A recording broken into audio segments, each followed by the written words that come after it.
tenemos que atacar el problema de la impunidad. Luego me da por producir, como que me empiezo a aburrir y me empiezo a ver qué más, en qué más me entretengo. Como comentarista deportivo he sido muy feliz porque me encanta analizar el fútbol. Necesitaba reconstruir el asunto literariamente porque es mi única manera de comprender el mundo. La matemática es, en cierto sentido, el arte de dominar al infinito.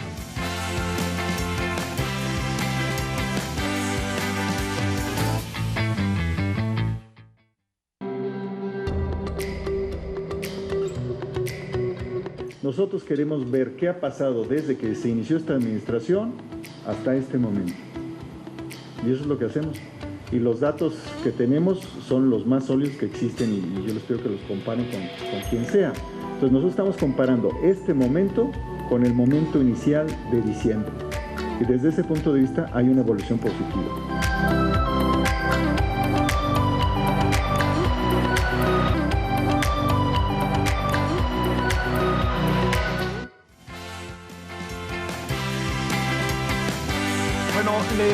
Me da mucho gusto tener la oportunidad de conversar con Salvador Guerrero Chiprés. Él es presidente del Consejo Ciudadano para la Seguridad y Justicia de la Ciudad de México. Hay varios motivos. Voy a recordar uno. Lo quiera Salvador o no, ya ni hablar. El poder del entrevistador de este país le debe muchísimo a Salvador. Porque quien echa a andar el caso del pederasta Marcial Maciel en el periódico La Jornada es él. Luego vino lo del Canal 40 y luego vino lo que se hizo en Círculo Rojo en Televisa, que Carmen Aristegui y su servidor hicimos. Pero quien dé el banderazo de salida real a este tema, quien se juega el tiro de a de veras, fue él. Y no solamente he hecho eso, ¿no? Pero es que a mí siempre me parece importante recordarlo, sobre todo cuando aparece un caso tan emblemático. Querido Salvador, ¿cómo has estado? Encantado. Que conste que lo dije yo para que no lo dijeras tú. No, muchas gracias. De hecho, no tenía intención de mencionarlo, pero ya que lo haces, debo decir que estoy preparando un material para cumplir los 25 años, porque eso fue en 1997 y efectivamente me tocó ser el primer periodista iberoamericano que denuncia el tema Marcial Maciel. Me tocó, no te tocó, fuiste por él. ¿Cómo? Por el tema, fuiste por el tema. Sí, sí. Bueno, sí, me refiero históricamente. Sí. Porque sí. Oye, ¿te acuerdas el lío que se armó originalmente? Bueno, sí, de hecho. A La Jornada le pegó, ¿no? Sí, así es. Y yo es la primera vez que he recibido más de, digamos, una serie importante de amenazas de muerte. Fue ahí, ni siquiera cuando estaba participando en cosas de cobertura de movimientos armados, ni en Centroamérica, ni en Chiapas, ni nada por el estilo. Entonces fue ahí porque hay muchísima gente, o hubo mucha gente que creía que lo que se publicaba en ese momento en La Jornada era falso. Sí.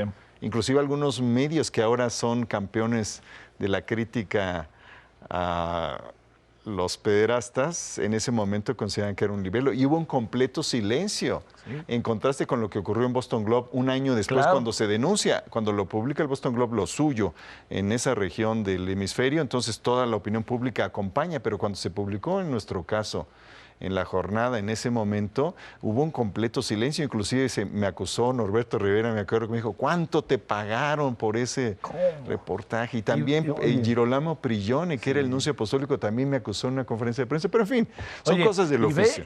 Claro, no, pero bueno, es un caso realmente importante. Y ve de dónde está Girolamo Prigioni y ve dónde está ahora Norberto Rivera. Bueno, el reporte reciente de los legionarios que se publicó hace 10 días más o menos vuelve a confirmar aquello que se señaló de esa manera incipiente en 1997. Sí. Estamos en el 2020, mi querido Javier. Me da gusto verte tantos años después tan frescamente conservado. Oye, luego se vino lo del Canal 40. Que fue 2 años después. Sí, no, fueron 40 días después. 40 días después. Que fue Ciro que publicó muy cerca. Sí. Y después, ya con los años, después salieron ustedes, creo en 2004. 2004, 2003. Es decir, 7 años después. Sí. Pero lo dijeron en una empresa, la corporación televisiva más importante, que eso era imposible. 2. Y déjame decirte un detalle que nadie no se supo nunca, pero me acuerdo que me habló gente de Ricardo, ¿cómo se llama? Nuestro periodista de Rocha. Ricardo Rocha me dijo, no, oye, queremos entrevistarte, el tema de Ciel está fortísimo, no sé qué. Y al día siguiente me dice un oyente, oye, no te podemos entrevistar. Dijo, ¿por qué? No sé, mano. Y en esa semana muere el Tigre Azcárraga. Y quien va a oficiar la misa es ni nada más ni nada menos que... ¿Qué? Marcial Marcial Maciel. Maciel. Entonces entendí, pues había una cercanía muy importante entre los legionarios y entonces los dueños de Televisa. Bueno, en esa época. Y también de Teléfonos de México, con el ingeniero Y, Slim. bueno, había una relación de toda la élite latinoamericana con Marcial Maciel. Con Marcial Maciel. Oye, mira, para que veas, no te voy a seguir preguntando de eso, para que nos cuentes qué haces ahora. Sí, claro que no, sí. pero antes de que entremos a eso, ¿qué haces ahora? O sea, fíjese lo que le estamos contando de parte de lo que ha hecho Salvador.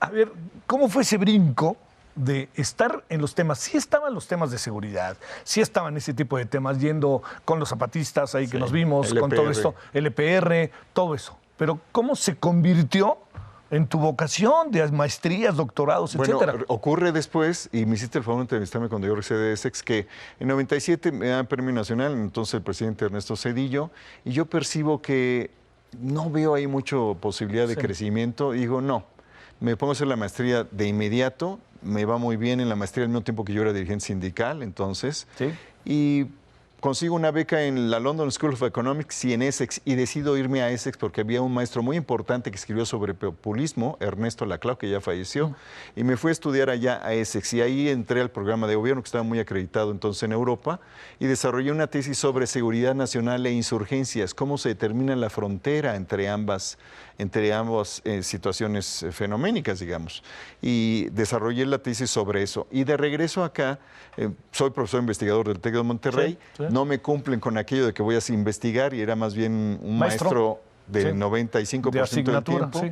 Aparece una convocatoria para ser comisionado de transparencia en la ciudad, quedo como comisionado, estoy 6 años, termina eso en 2012, me invita a Manuel Mondragón a ser su asesor, me hace director de seguridad privada y me hace su director de seguridad privada y su asesor.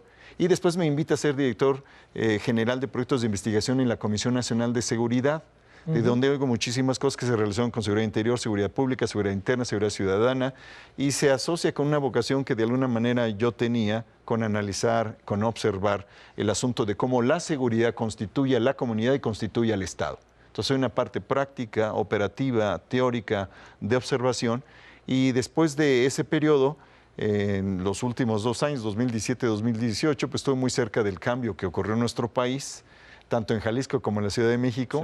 La jefa de gobierno actual, la doctora Claudia Sheinbaum, me hizo el favor de invitarme a su mesa de Gobierno, Seguridad y Justicia, y después de que concluye el periodo de la toma de posesión en la Ciudad de México, soy invitado a presidir el Consejo Ciudadano por experiencia en seguridad, por el tema de transparencia y también relacionado con los medios. Tenemos un call center y 200 compañeros que son abogados y psicólogos que ayudan para beneficio de la población en términos de acompañar para la apertura de las carpetas de investigación, para dotar de algún guía de contención psicológica y guía a las personas que han sido víctimas, y también generamos datos. Cada mes, porque en el call center tenemos alrededor de 24.500 llamadas por mes. A ver, antes de que entremos a esto de lo que es el trabajo ahí, ¿en Jalisco qué hiciste?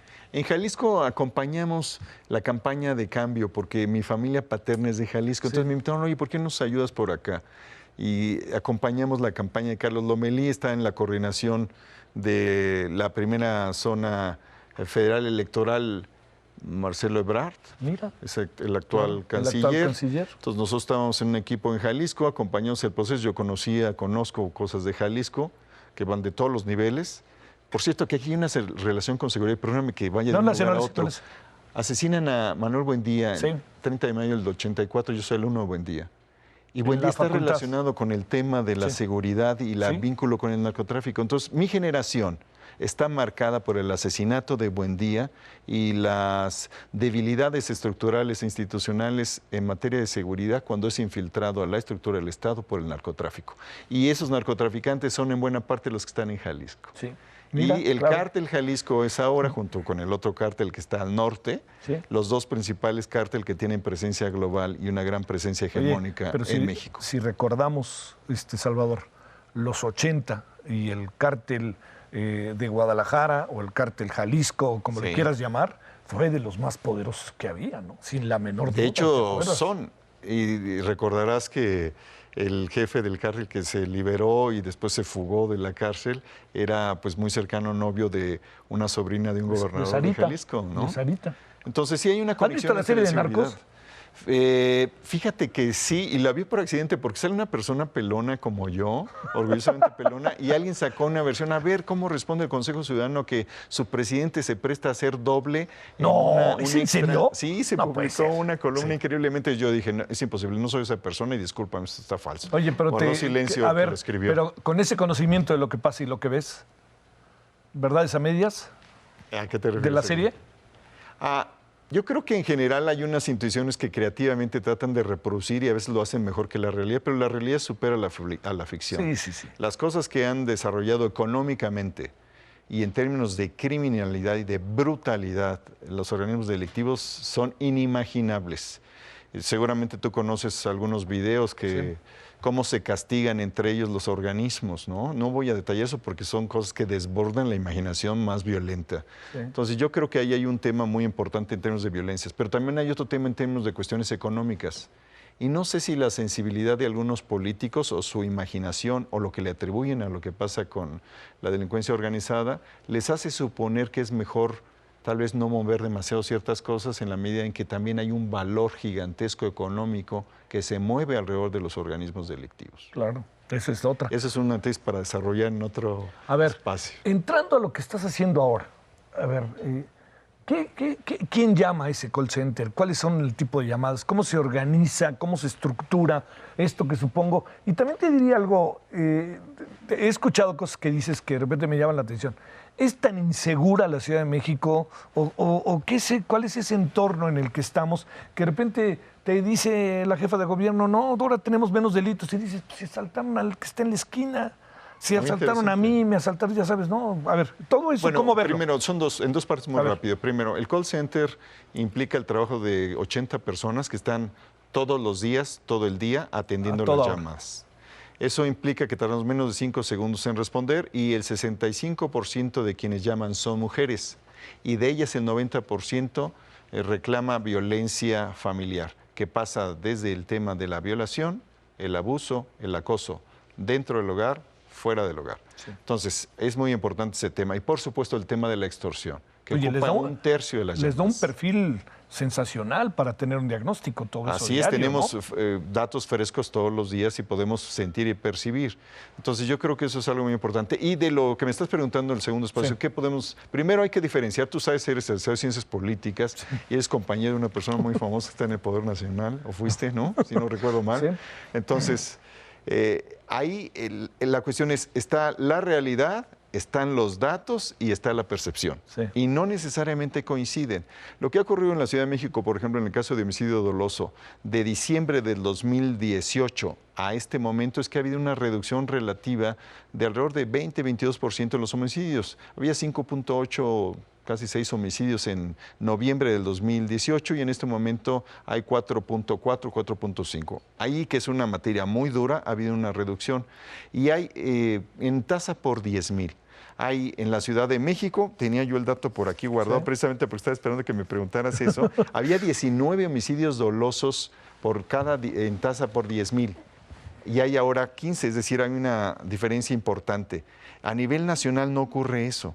A nivel nacional se mantiene más o menos la misma tasa por cada 100,000, lo cual quiere decir que en la Ciudad de México, al menos en ese delito y también en robo con y sin violencia de vehículo, ha habido una disminución. Son los datos más duros y sólidos porque ahí hay poca cifra negra, por obvias razones. Entonces, eso hay que reconocer, esos son datos y diría que son bastante representativos de la realidad, pero la percepción de inseguridad sí tiene que mejorar y hay una estrategia de seguridad integral que cumple con, digamos, la estructuración obvia de lo que debe contener y yo creo que hay una posibilidad de mejora este año muy importante. Eso es esos dos temas que me preguntas. Son dos temas. A ver, ¿qué es lo que sucede si alguien llama a ese call center? ¿Cómo va funcionando? ¿Cómo llega a ti? Bueno, digo, lo que debe de llegar. Así es. Yo manejo diariamente 5 a 10 casos relevantes que puedo comunicar a la Policía de Investigación de la Procuraduría General de Justicia, con quien tenemos un protocolo de referencia y contrarreferencia para que atienda esos casos. El resto de los casos los podemos analizar institucionalmente a petición de las personas porque se respeta el anonimato, si así lo quieren, y porque además a veces la llamada es una forma de catarsis, de decir esto me pasó, yo no quiero ir a denunciar, pero igual si me convences a lo mejor voy. Entonces les ofrecemos empoderarse a través de presentarse ante el Ministerio Público y a nosotros no nos hacen esperar 10 horas porque vamos con el abogado, todos mis compañeros están capacitados y yo que tuve la oportunidad también de hacer la carrera en Derecho en la facultad respectiva también en Ciudad Universitaria, con ese acompañamiento que hacemos nos es posible que las personas tengan un mejor servicio. Entonces lo que hacemos es ese acompañamiento después de la llamada de que la gente acepta que contra la impunidad sí procede el empoderamiento ciudadano y sí procede el fortalecimiento del Estado de Derecho, que es indispensable para combatir la inseguridad. Eso es muy importante. A ver, este gran asunto, Salvador, que es la desconfianza del ciudadano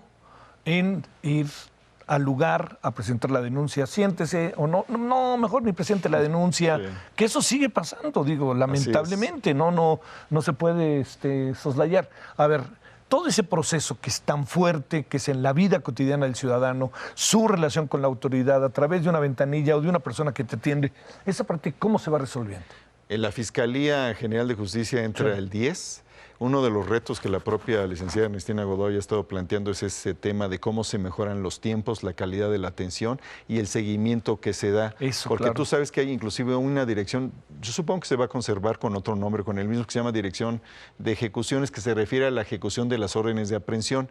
En este momento es posible que exista un rezago de órdenes de aprehensión de quizás 10,000. Existía uno de 23,000 al inicio de la administración. Hubo un esfuerzo de un equipo de policías de investigación, de la propia Ernestina Godoy, en ese momento como procuradora, pero yo creo que ahí hay un rezago importante. Y además está el asunto de qué pasa con el sistema penitenciario, con el número de remisiones al sistema penitenciario y cuántos vuelven a salir en un corto plazo antes de que se consolide una sentencia que cause estado. Entonces, es el conjunto del sistema. ¿Qué ocurre con la prevención, con la contención de la policía, con la intervención de la Procuraduría, con la intervención de los jueces, con la intervención del sistema penitenciario? Sí. ¿Y qué resultado tiene la sociedad? En la Ciudad de México las condiciones en este año que concluyó han mejorado, ya se terminó ese desorden, ese abandono de liderazgo que había y ahora falta convertir la estructura que se ha diseñado en una estructura que genere resultados, una velocidad que corresponda con la expectativa justificada y legítima de la población para que se resarza esa deuda que existe desde los gobiernos respecto de la seguridad y la justicia, así como de la reinserción social, que por sí mismo este último es un problema gigantesco. Sí. A ver, Salvador, sé que te llevaría un buen rato todo ponernos como en eje de lo que te quiero plantear. ¿Qué supones que hace que sea tan difícil revertir el estado de inseguridad de la sociedad mexicana? ¿Dónde crees que están esos puntos que por más que te diría, digamos, no hay día en que no pase algo en la ciudad? Así es. ¿No? Por más obvio que sea, Salvador. Así es. Pero eso es detonante de un problema social que en muchos casos tiene que ver con inseguridad. Como el tema de extorsión de hoy, ¿no? Por ejemplo, el de Denise Dresser, ¿no? Sí. El caso pensaba en ese, fíjate. Sí, bueno, en principio, hay que decir que también en Gran Bretaña y en Colombia se presentaron momentos en la historia reciente, digamos de los 80s para acá, donde parecía que no tenía solución el tema. No, sí. En Bogotá en particular. Irving Waller, que es un académico emérito de la Universidad de Calgary, plantea que se requieren 5 años para revertir estructuralmente esas tendencias hacia las violencias y la incidencia delictiva. Y su planteamiento me parece que puede ser mejorado solo en el caso de que coincidan, por ejemplo, en el poder nacional y en el poder local, el mismo equipo político, que es una condición que ocurre ahora. Que se desarrolle una estrategia de seguridad que incorpore políticas sociales, que desarrolle capacidades de inteligencia contra la delincuencia, que también desenvuelva las posibilidades de supervisión policial, de patrullaje, que incorpore mayores medidas y castigos a las delincuencias y que también suponga un mayor nivel de colaboración interinstitucional a nivel estatal, a nivel local y entre los empresarios, los ciudadanos, por ejemplo, a través del Consejo Ciudadano, es una opción, o en reuniones territoriales. Entonces, esa estrategia ya está planteada y está operando. El asunto es cómo se acelera y presenta resultados este año. Entonces, yo creo que si son 5 años los que ocurrieron en los ejemplos clásicos que manifiesta este autor, Waller, sí, podríamos decir que en México este año podríamos, al finalizar diciembre, si logramos reducir de 4 homicidios dolosos promedio a 3, estaríamos ya en un clarísimo éxito muy importante en un espacio de tiempo que es la mitad de lo que algunos analistas durante 35 años han estado estudiando en todo el mundo. Así que no solo México, yo diría que es un asunto global. Ocurrió, insisto, en Gran Bretaña y ocurrió también en Colombia. Tenemos en el caso de la ciudad un problema serio con los cárteles, ahora sí que de toda índole, ¿no? Secuestradores, narcotraficantes, o son pequeñas células solamente las que existen, o están golpeados los cárteles que se han vuelto diversos, ¿no? Pequeños, incluso, no, por decirlo de una manera muy extraña, no profesionales de la delincuencia. Es una magnífica pregunta. Nosotros hemos tomado los acuerdos de no hablar de organizaciones específicas y de no mencionar cárteles específicos y lo mantenemos, pero sí se puede reflexionar lo siguiente. Primero, que la intervención de los organismos delictivos de alta peligrosidad que tienen presencia en la Ciudad de México, pues sí aprovecharon el abandono que hubo entre el 2014 y el 2018. Y los que estaban creciendo desde la crisis que hubo en la colonia Juárez, en la colonia Roma, Condesa, hace 2011, 2012, casos de un bar donde un conjunto de muchachos fueron ejecutados. Claro, es cierto, no era en la zona rosa. En la zona rosa, que es de algunos organismos locales y algunos conflictos que hubo ahí, etcétera, ya reflejaba la tendencia de crecimiento de esas organizaciones. Entonces yo creo que algunos sucesos, algunas detenciones que ocurrieron a fines del 2017 revelan ya la capacidad de esos organismos de hacer operaciones de carácter financiero desde la Ciudad de México.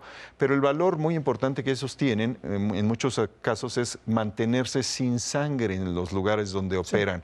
Entonces yo creo que en general podría decirse que las condiciones de abandono permitieron el desarrollo y consolidación y entrecruce de algunos vínculos entre ellos, pero no necesariamente en un nivel definitivo o tan complicado como se presenta en Tamaulipas, como se presentó recientemente, como es obvio, el 17 de octubre en Sinaloa y en otros espacios. Yo creo que sí la Ciudad de México, que tiene el doble de policías que cualquier otra ciudad de capital en nuestro país, le permite capacidades institucionales superiores y también las de inteligencia y sobre todo liderazgo, disciplina y honestidad. En el nivel local y federal puede convertirse en un espacio y en una variable muy importante para contener la incidencia criminal derivada de esas organizaciones. ¿Qué te dicen los empresarios, Salvador? Los empresarios que participan con nosotros, que son Concamín, Canacintra, Coparmex, Canaco, estamos todos en la idea de analizar, de entender la situación, de tener equilibrios, de aportar soluciones y creemos que existe un espacio para hacerlo. Hay diferentes niveles de diálogo y todos están preocupados por algunos temas básicos, pero al mismo tiempo están colaborando. Por ejemplo, no exagerar la información, mantener equilibrio respecto de ella, saber cuándo un caso es individual, cuánto es parte de una tendencia, identificar modus operandi que deben de compartirse con la autoridad para que ésta incida, opere, realice intervenciones directas y que todos cooperen. Ese es el valor fundamental que está ahí en el Consejo trabajando, que todos cooperemos, que le apostemos a que vamos a recuperar la seguridad, porque es parte de la confianza que es necesaria a su vez para el progreso económico y el desarrollo social que nos importa a todos. Entonces sí hay una especie de acuerdo de construir una narrativa positiva, de equilibrios con información, sí con capacidad de crítica, pero no adversarial, no creando una enemistad, sino vamos a resolver los problemas, porque además es un asunto de nuevas generaciones. Nosotros, tú y yo ya tenemos una cierta edad, ya no estamos en esta situación yo más que tú. Digamos que ahí nos vamos. Entonces el tema ahí central es construir esos acuerdos políticos, participación ciudadana y cultura cívica. En el fondo tenemos que hablar en 2 años de cultura cívica. Bueno, por último, un asunto que sé que te importa mucho, el tema educativo, ¿no? Es decir, cómo uno le enseña a los niños a cuidarse, ¿no?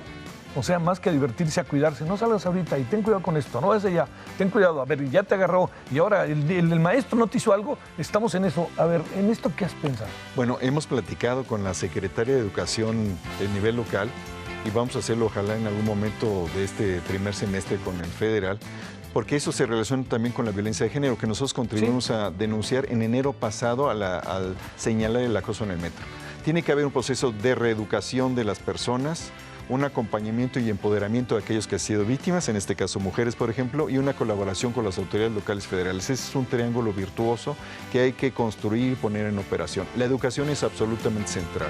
En el caso, por ejemplo, de que todo mundo evite comprar y vender robado, ahí eliminas buena parte del tema. La economía informal mide 60% de lo que se genera en riqueza.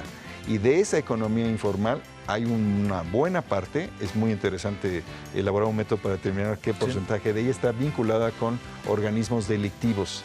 Entonces, solo comenzando con no comprar ni vender nada robado, estás en un proceso enorme. Eso significaría la desaparición de ciertas colonias o de ciertas actividades predominantes en algunas colonias de ciertas alcaldías, ¿sí? Entonces, es un tema que se enuncia fácilmente, pero no es fácil de desarrollar. Solo comenzando con eso, estás causando una transformación. Ojalá que en este proceso de cambio de nuevo régimen podamos realizar ese proceso educativo que está relacionado con esa nueva actitud. ¿Qué haría una colonia, ni hablar, como la Buenos Aires, ¿no? O que vive más al norte. O más al norte, claro. En un barrio popular muy importante. Sí, sí. Entonces ahí, ¿cómo se hace para que lo informal y aquello que es robado no se compra ni se venda? Sí. Eso es ahí importantísimo. es un desafío gigante. Oye, vamos a sacarnos una foto de despedida, ¿no? Por Mi querido supuesto que Salvador, sí, a la orden. aquí para nuestro archivo y agradecerte que hayas venido, acordarme que fuiste el mero mero de un gran tema para este país, etcétera. Encantado. En verdad es un gusto, muchas gracias. Gracias. Bueno, gracias, que nos hiciste el favor de venir. Gracias, muchas gracias. Encantado. En verdad, Salvador, muchas Hasta gracias. luego. Gracias. Feliz Oye, y para ti, oye, te iba a decir, ¿y con la jefa de gobierno la habéis seguido? Sí. Sí, supongo, ¿no? Sí, es un tema que ella de traer sufriéndole, ¿no? Sí, supongo. Es una persona súper trabajadora.